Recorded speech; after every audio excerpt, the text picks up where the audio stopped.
परम शांति। स्वागत है आप सभी का हमारे चैनल पावरलाइन एकेडमी में।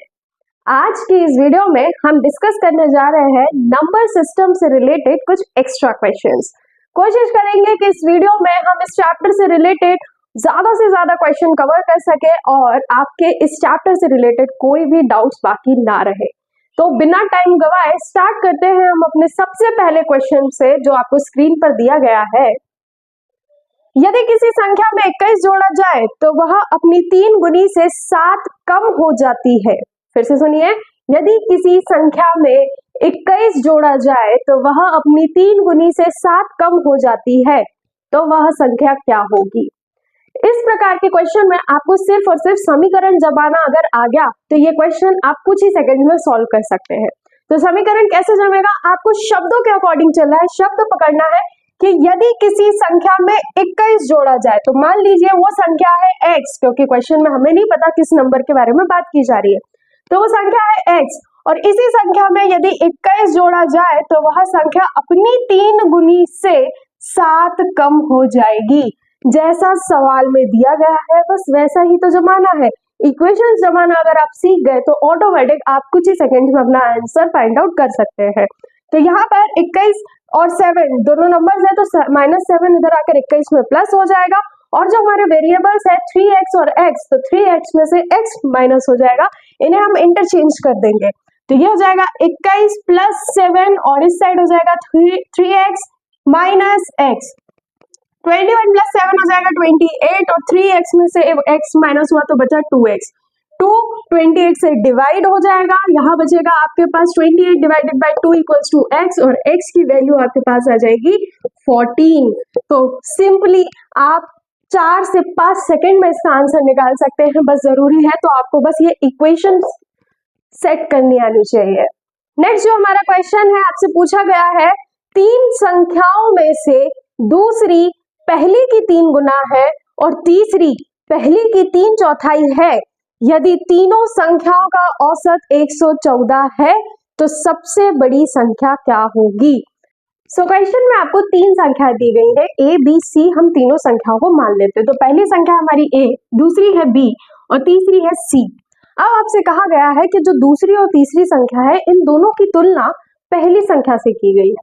तो पहली संख्या हम मान लेते हैं x, तो दूसरी संख्या पहली की 3 गुनी है तो ये बन जाएगी 3x और तीसरी संख्या पहली की 3 चौथाई है तो तीसरी संख्या बन जाएगी 3x अपॉन 4।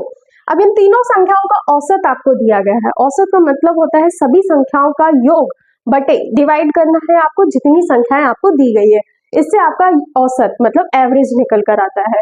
तो यहाँ पर तीनों संख्याओं का योग x plus 3x upon 4 upon में आएगा आपके पास 3 और औसत दिया है 114।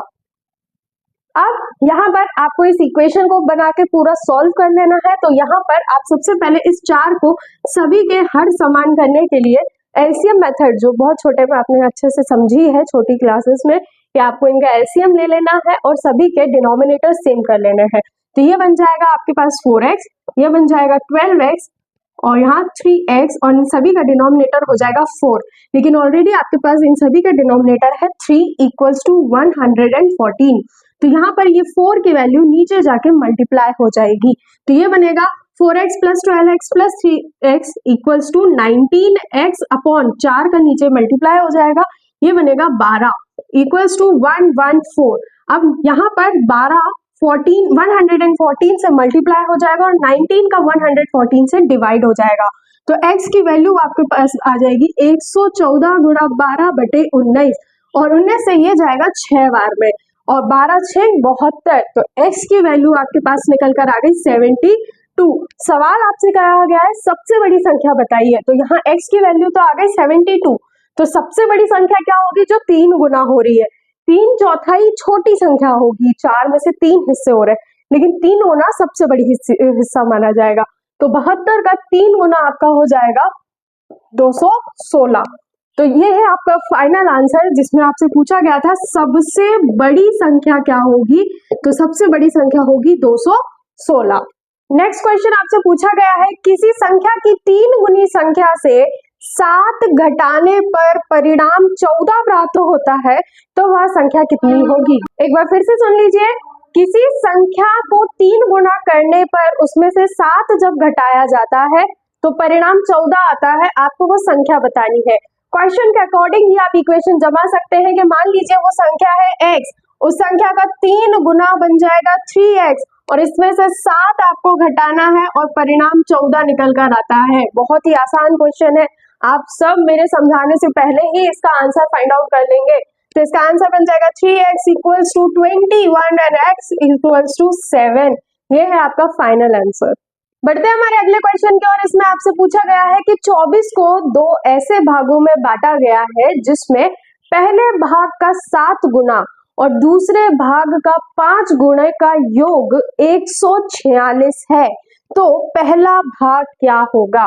एक ही संख्या है 24, उसको 2 हिस्सों में बांटा गया है, पहले हिस्से का 7 गुना और दूसरे हिस्से का 5 गुना, दोनों को जोड़कर 146 आंसर बनता है। तो आपको पहला हिस्सा फाइंड आउट करना है। तो दोनों संख्याओं का जो भाग बना है वो 24 से बना है, तो पहला भाग मान लीजिए x है, पहला भाग मान लीजिए x है, तो दूसरा भाग आपका बन जाएगा 24 माइनस x, मतलब 24 में से हटाया जाएगा ना पहला भाग, तभी तो दूसरा बचेगा।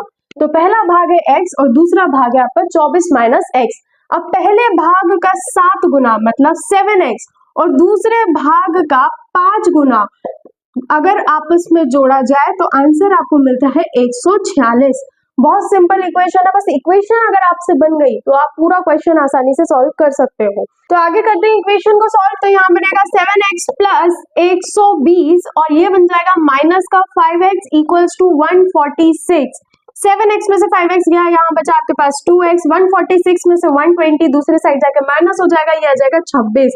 तो x बराबर वैल्यू आ जाएगी 13। तो पहला भाग है आपका 13, इसी से आप दूसरा भाग भी निकाल सकते हैं। दूसरा भाग है आपके पास 11। तो आपसे पूछा गया है पहला भाग कौन सा है, तो आंसर है 13। अगला जो हमसे क्वेश्चन पूछा गया है, किसी संख्या का 3 गुना इस संख्या के 3/5वें भाग से 60 अधिक है, तो वह संख्या क्या होगी? तो सबसे पहले आपको इक्वेशन जमा लेनी है। वो संख्या मान लीजिए है x और उस संख्या का आप कर रहे हैं 3 गुना, तो संख्या बन जाएगी 3x। अब 3x से जो दूसरा भाग है वो उसका 3/5वां भाग है, मतलब 3x अपॉन 5, और इन दोनों का अंतर आपको दिया गया है 60, मतलब पहला जो अंक बन रहा है वो दूसरे से 60 अधिक है, इसका मतलब इन दोनों के बीच का अंतर 60 का है। सॉल्व कर देंगे, इसके नीचे फ्रैक्शन मान लेंगे 1, 5 को ऊपर नीचे मल्टीप्लाई करेंगे तो बनेगा 15x minus 3x upon 5 equals to 60। ये बन जाएगा 12x upon 5 equals to 60। x की वैल्यू यहाँ पर आ जाएगी, 12 से काटा 60 आपका 5 टाइम्स में, 5 5 25, तो वैल्यू आ गई आपके पास 25। सो आई होप आपको आज के इस टॉपिक में क्वेश्चंस इजीली क्लियर हुए होंगे और आपके काफी डाउट सॉल्व भी हुए होंगे, और आप ये तो जान चुके होंगे कि कैसे आप किसी भी क्वेश्चन की इक्वेशंस कैसे सेट कर सकते हैं। इसी तरीके से आगे मैथ्स की आगे प्रिपरेशन करने के लिए बने रहिए हमारे चैनल पावर लाइन अकेडमी पर। Thank you. परम शांति।